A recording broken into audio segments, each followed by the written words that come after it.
The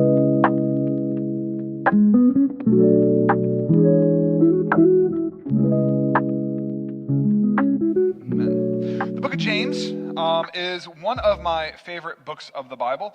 One of the things that you probably know about me by now is I am a fairly blunt instrument. You know what that means? I don't tend to mince words. I don't tend to beat around the bush. I just kind of say the thing. And what I like about James is James kind of does the same thing. There is beautiful poetry in the book of Hebrews, and there is amazing theological understanding in the book of Romans. And James says, don't do this, yes, do this, and pursue Jesus Christ. And I love that about James. In fact, anybody who ever asks me, I've never read the Bible before, what book should I read? I tell them to read the book of James. In fact, this past Friday, I was doing premarital counseling with a couple that's going to be married here at the church in a couple of weeks. And they asked me, they said, hey, we just bought Bibles. Or they said, we're going to buy a Bible. Which translation should we buy? We walked through that. And they said, well, where should we start reading? And I said, read the book of James. Right? You are not going to get confused if you read the book of James. James lays it straight out. James, interesting book of the Bible, written by James. And this is James, the half-brother of Jesus. And it's written to those Jews in the diaspora. Right? The diaspora is those who have been spread out due to exile. These are the Jews that were sent out by the Assyrians, the Babylonians. They were out in exile, and they never made it back to the land. You know, Nehemiah brings some of the Jewish people back into the Holy Land, but not all the Jews are coming back into the land. And James writes to all those who are spread out amongst all the countries around to let them know the truth of the gospel and how to live it out. And all the ways and all the things that James could have said to these Jewish people who are living out in dispersion, all the things that he could first bring up, all the ways he could start his message, he could say, the half-brother of Jesus. He could say, church leader. He could say, pastor. He says, servant. And after he says servant, he could have gone into the gospel. He could have gone into all the glories of the compassion and grace and mercy of Jesus Christ. But instead he says in verse 2, count it all joy, my brothers, when you suffer trials.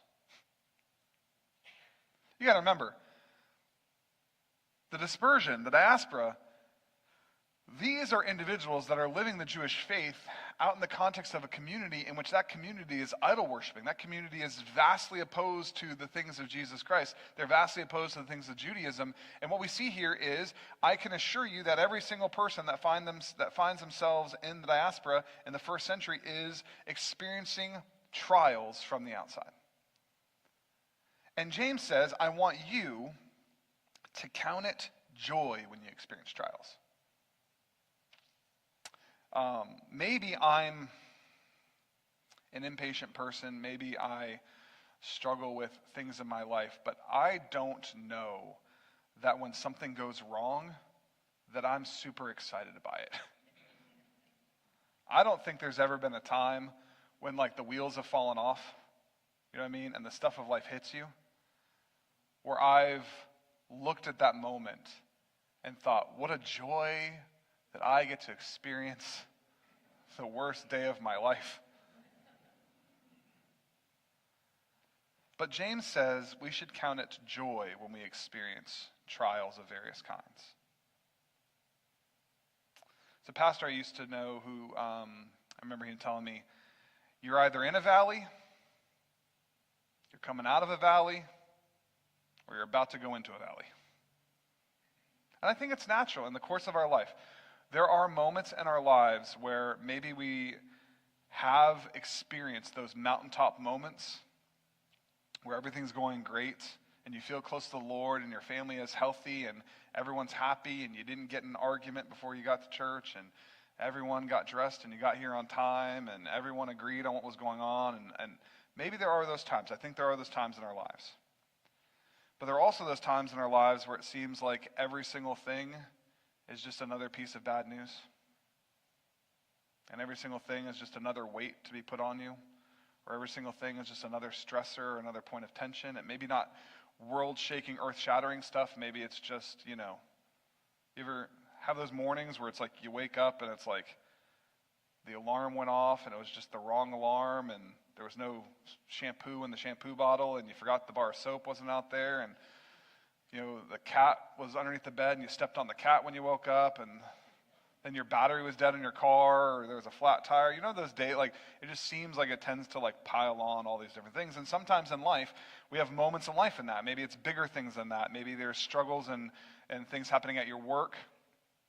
Maybe there's been something going on where you've been demoted or replaced, or you've been positioned, or something's been going on, or maybe you're struggling with coworkers, or you're struggling with family members, or maybe your child has come to you and they're expressing something that's going on in their life, and all those things tend to pile and pile and pile and pile on.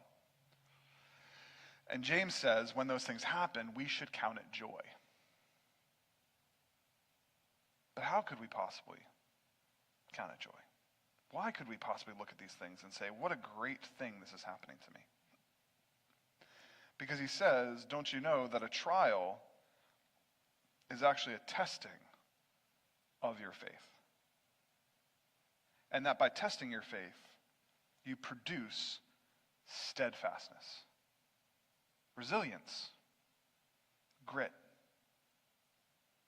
You are producing a life in which can withstand against the pressures and the tensions and the burdens of life.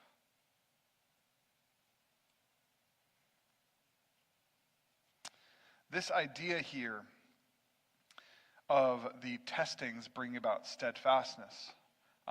As a teacher, some teachers will tell you that they don't like assigning their students work. There's some teachers like, I don't like giving tests. Right?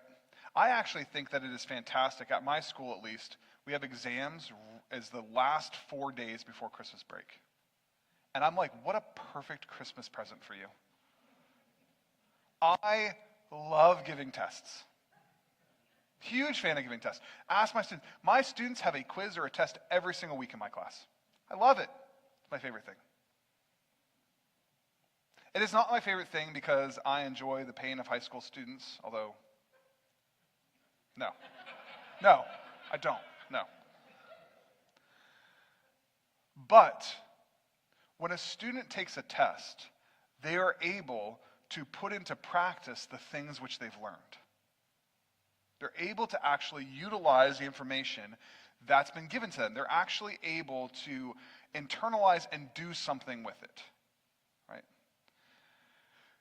If our tests are just simple, easy, multiple choice, we don't have to do any work, it's not going to be a practice of putting into effect the things of which we learned.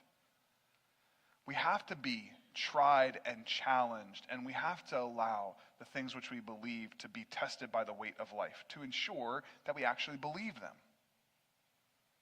So when James says in verse 2 that we count it joy, because in verse 3 this testing brings about steadfastness, we don't experience joy in the moment of trial or the moment of bearing the burden. We don't experience joy in the moment of tension, in the moment of pain. We experience joy because out of that trial, we become stronger in our faith as a result of it.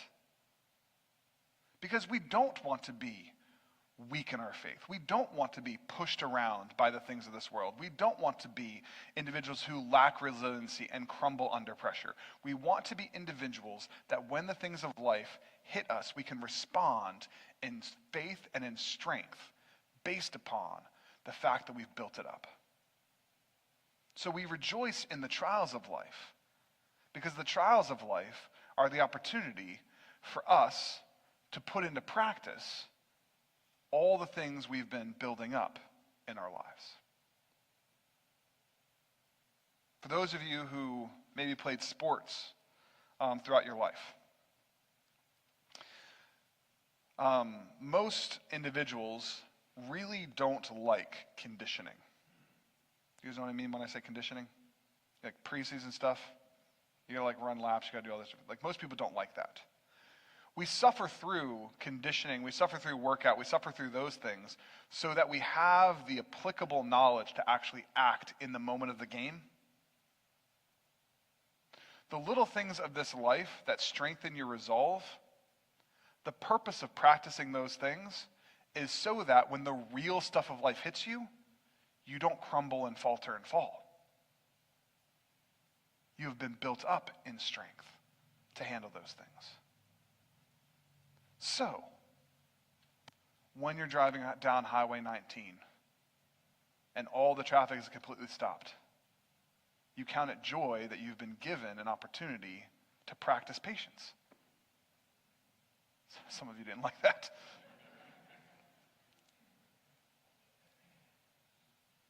When you have that situation at work where your way isn't picked, or when you have that situation with your kids where they make the wrong decision and you get that frustrated feeling of like, why aren't you doing the thing I told you to do? Why are you doing the wrong thing? You count it joy because it's an opportunity for you to practice grace and mercy and understanding.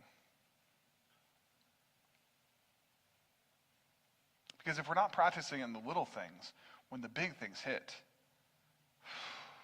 I don't think we're going to make it. Why is it so many people, when the real stuff of life hits, they abandon their faith and walk out of the church?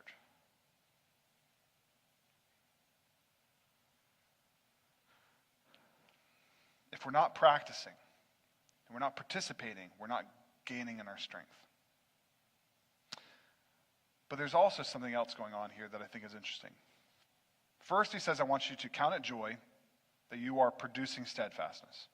And you want that steadfastness to have its full effect, to be perfect and completed. But then in verse 5, it says something very, very interesting. And I think this is very, very important for us as Christians. In verse 5, he says, but if you lack in wisdom, ask God, who gives graciously to all without reproach, and it will be given to him. I have heard pastors, preachers, Bible study leaders, I've heard people talk about the fact that we cannot question God, that God is higher than us, that we have no right to go to him and ask God why he's doing what he's doing. When you are experiencing a trial, a real, big, earth-shaking, life-altering event in your life, verse 5 says, you should go ask God for wisdom. You're not looking at him accusatory of how dare you, God, do this to me, but it is perfectly okay for you to look at God and say, God, why is this happening? What can I learn from this? What is actually going on here in which you are trying to show me something? He says that we should, in fact, in verse 5, go to God and ask for wisdom. We don't go to God and say, God, how dare you do this to me?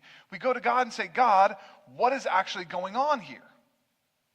Can you explain to me what is happening here? And we should expect that God is going to answer that prayer. He says in verse 6 that we should do this with complete faith, without any doubting, because the one who doubts will not receive the answer. But what happens is when we are going through the stuff of life, a couple of things might happen. Sometimes we don't get an answer from God because we don't believe that we should actually be in the situation. And therefore, we don't want to go to God and ask him why we're in the situation. You ever been in a situation where you're like, I don't deserve to be here? I don't deserve this in my life? And of course our response is, well, if you're going to do that, I'm not going to talk to you. You know what I'm talking about? Well, that happens in our spiritual lives as well. We're going through something that we don't believe we deserve, so then we go, well, I'm not going to go to God to talk about it because I shouldn't even be here in the first place. He should know that I shouldn't be in this situation.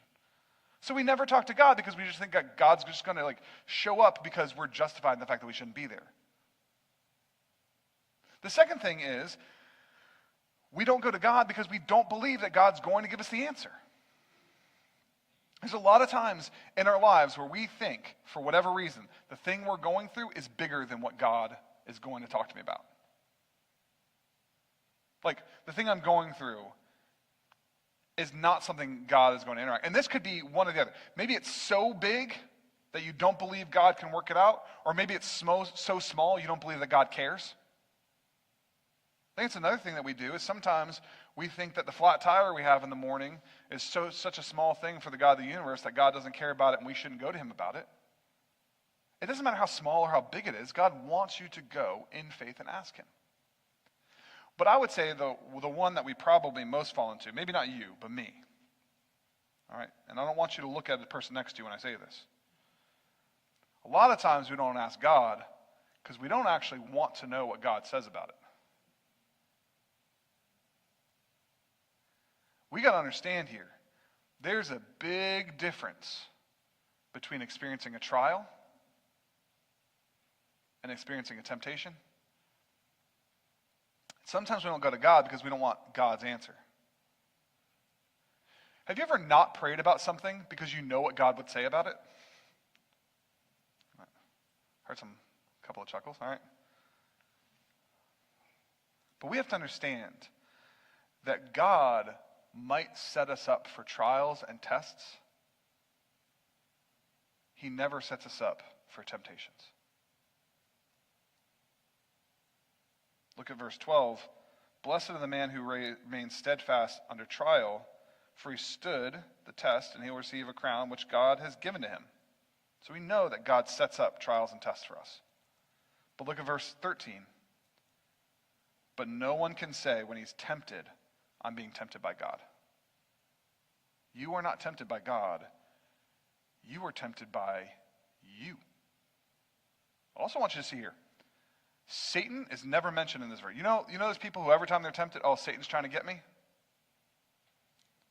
One of my favorite people I've ever met was a lady I worked with named Miss Joy. Miss Joy, I worked with her in South St. Pete. She was just a lovely human. And I would get to work about 15 minutes early.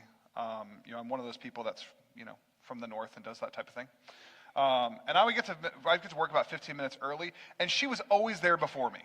I don't think there was ever a day where I came in and she wasn't there before me. And she was there every single, and one day I get in and she wasn't there. Then the time for work starts, she still wasn't there. And it's about 15 minutes later, and she finally walks in the door. And she walks in just frustrated, she goes, oh, Satan's really got me down this morning. Satan's just holding me back. Satan, all this thing. I was like, Miss Joy, you stopped at Starbucks. Satan didn't hold you back. You went and got coffee this morning. This passage doesn't say you're tempted by Satan, although I believe Satan can tempt you. It doesn't say that you're tempted by demons, although I believe demons can tempt you. It says each person is tempted, in verse 14, when they're lured by their own desire. The thing here is, and I want you to see, God will test you. A test is an opportunity to succeed. You are tempted, and a temptation is an opportunity to fail. Do you understand the difference? If you are looking at a situation in your life, if the situation is a situation in which there is an opportunity for you to succeed and to overcome, that might be a trial from God. If it is an opportunity for you to not screw up, that is a temptation. So when we ask God what is going on, sometimes we don't want to know the answer. We want to believe this is coming from an outside source, but we don't ask God because it's actually coming from within us. And we don't really want to know the answer of why we're going through what we're going through because we put ourselves in the situation that we're currently in. You ever make a choice that puts you in a situation where you don't want to be? I have. And sometimes we don't go to God because we don't want the truth of God to tell us that we're actually bringing about it ourselves. So as we evaluate and we look at, God, yes, brings about trials and tests in our life. Trials and tests for you to succeed. And yes, there are temptations in life, which are inner parts of your core of which you have to deal with. Even before church this morning, I was standing next to the snack table, and a couple of you guys said, oh, looks tempting. Absolutely. God didn't make little mini pumpkin pies with whipped cream on top of them. and put those there. But when I saw a little pumpkin pie with the whipped cream on top of it this morning, and then I looked at my wife and she goes, they're really good.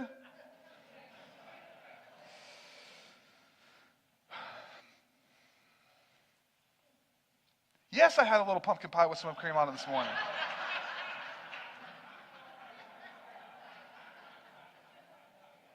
It's good.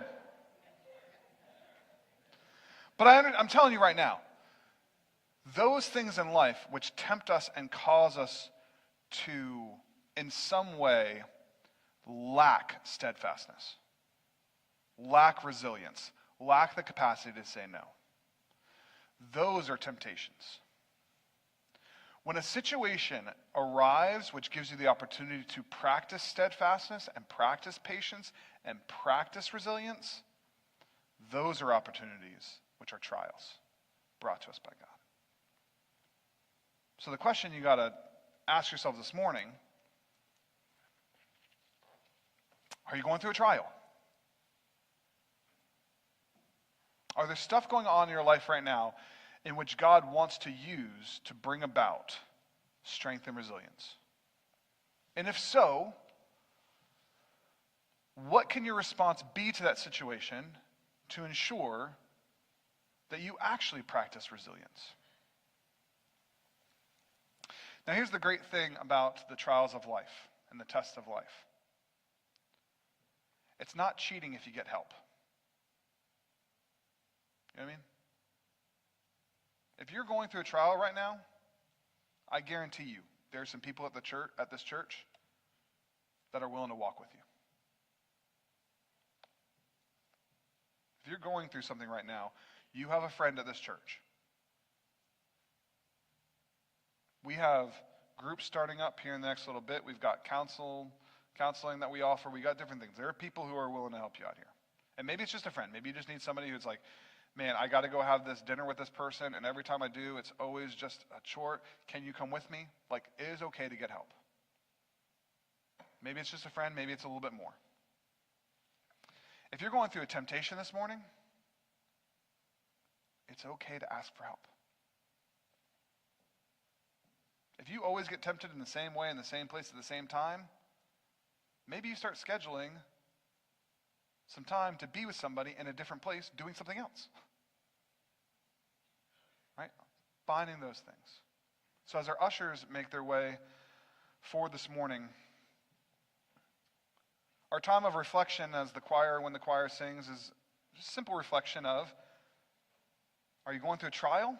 And if so, what tools, what help, what people do you need to get you through that trial? If you're going through temptation, what people, what tools, what opportunities can you leverage to help you with that temptation this morning? God tests us for our good. And I believe that good happens in the context of community.